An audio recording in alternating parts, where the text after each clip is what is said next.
The year was 196 after the conquest, and the realm stood divided by dragons. On one side, King Daemon II Targaryen, the Red Dragon, who sought peace through unity. On the other, his half-brother Daemon Blackfyre, the Black Dragon, who was given the Valyrian Steel sword, Blackfyre, by his father, Aegor IV, and with it a claim that set the realm ablaze. The two armies came together upon an unnamed field, somewhere between the Blackwater Rush and the Red Fork, a place that, before that morning, had known only wind and grass. Now it shook beneath the steady march of thousands, the earth itself seeming to recoil from what approached. From the south advanced Daemon Blackfyre and his host, a living tide of red and black rolling across the plain. The Black Dragon banner snapped in the wind above him, reversed in color, defiant and bold. At Daemon's side rode his twin sons, Aegon and Aemon, young and untested, yet bearing the weight of their father's claim. Close behind them marched Aegor Rivers, Bittersteel, grim and unyielding, his presence a promise that this war would be fought to its bitter end. From the north came the loyalists of the Iron Throne, their black and red banners moving in disciplined ranks beneath the Red Dragon of House Targaryen. Shields locked, spears leveled, they advanced in silence, their commanders already shaping the killing ground ahead.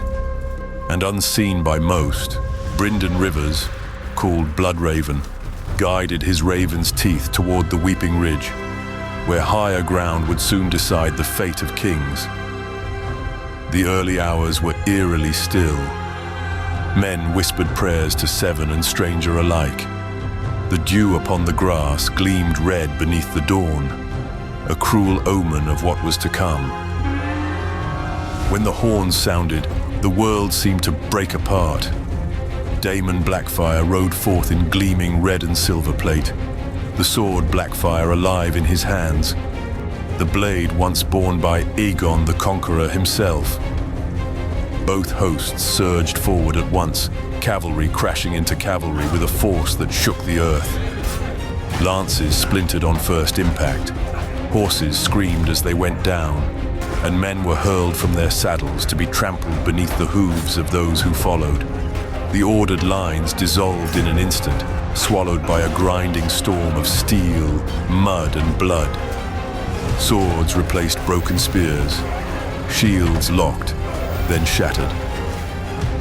The Blackfyre charge drove deep into the loyalist lines, smashing through the vanguard of Lord Donal Arryn and tearing it apart in moments. Men were ridden down where they stood, their formation collapsing beneath the weight of the assault as the rebels surged forward, roaring in triumph. And through it all, one figure cut forward without pause. Wherever the Black Dragon rode, the fighting collapsed before him, and none who crossed his path could stand.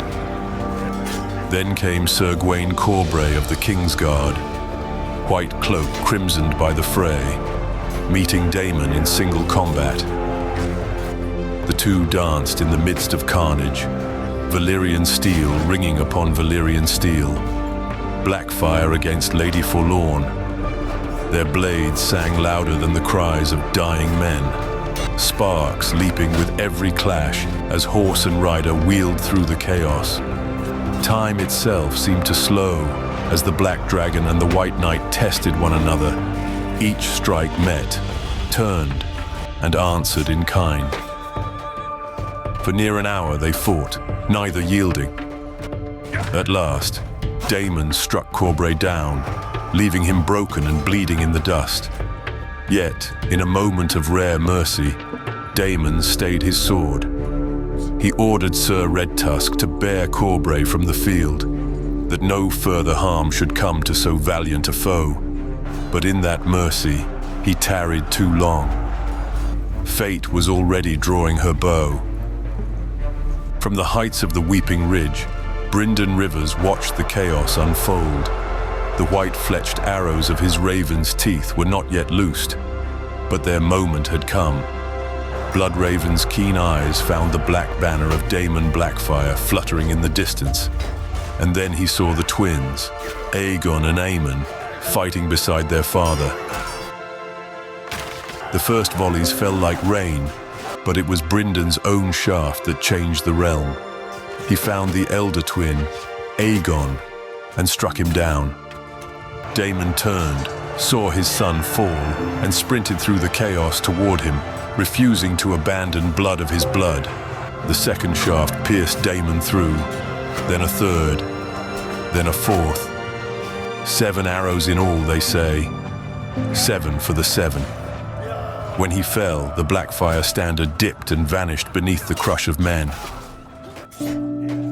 Daemon Blackfyre seized his father's sword, roaring for vengeance, and an instant later, another shaft found him too.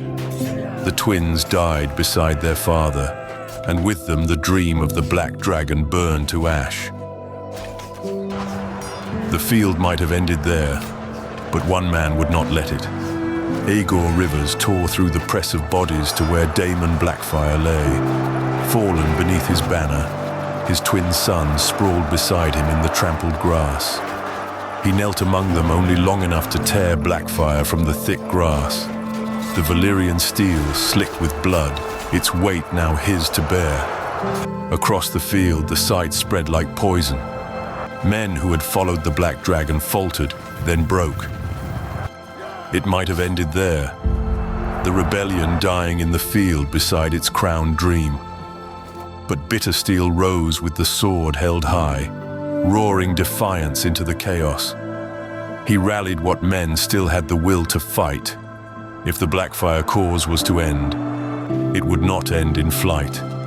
It would end in blood.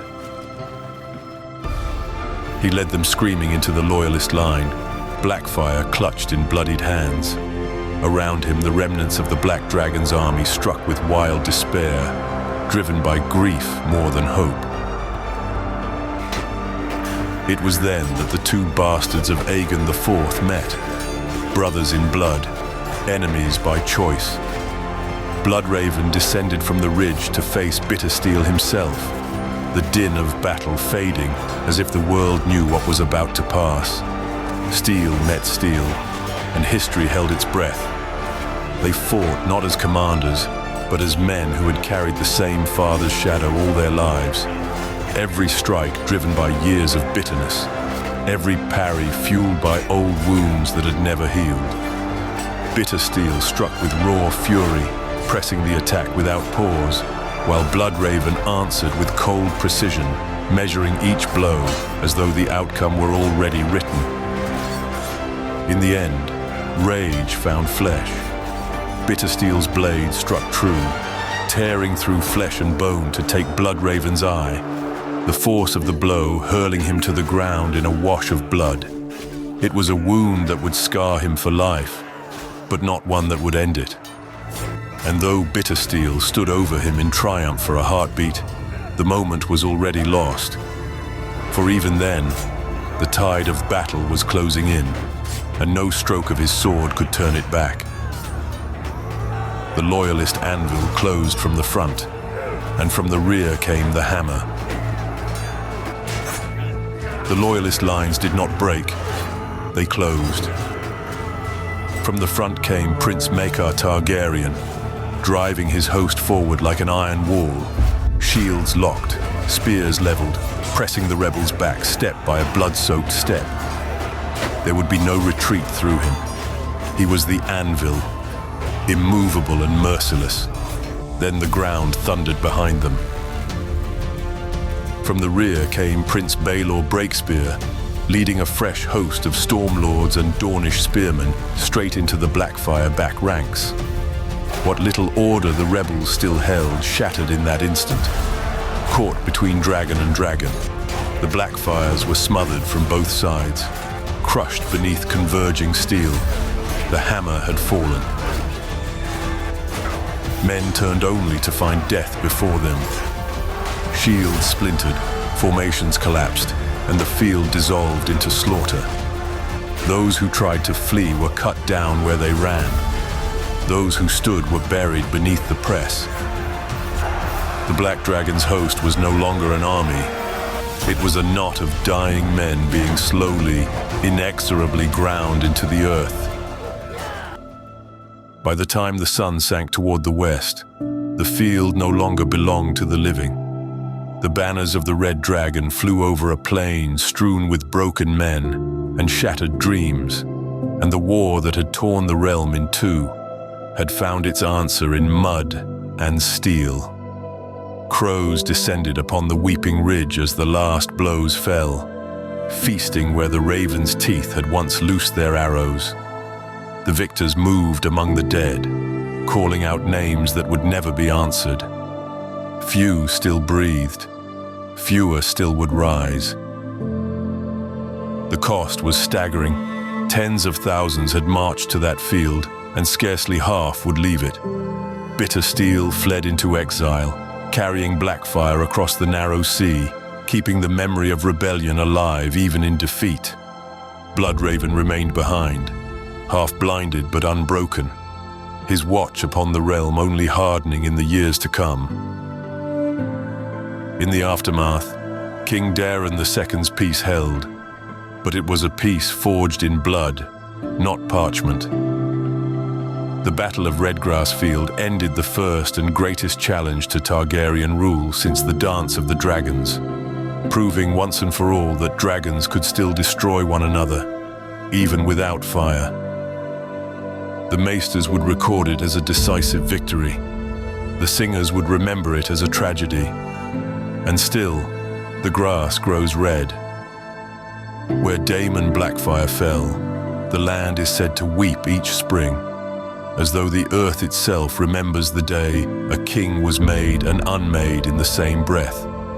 For though banners fade and crowns pass from hand to hand, the memory of Redgrass Field endures, whispered by the wind, written in blood, and carried forever on the wings of crows.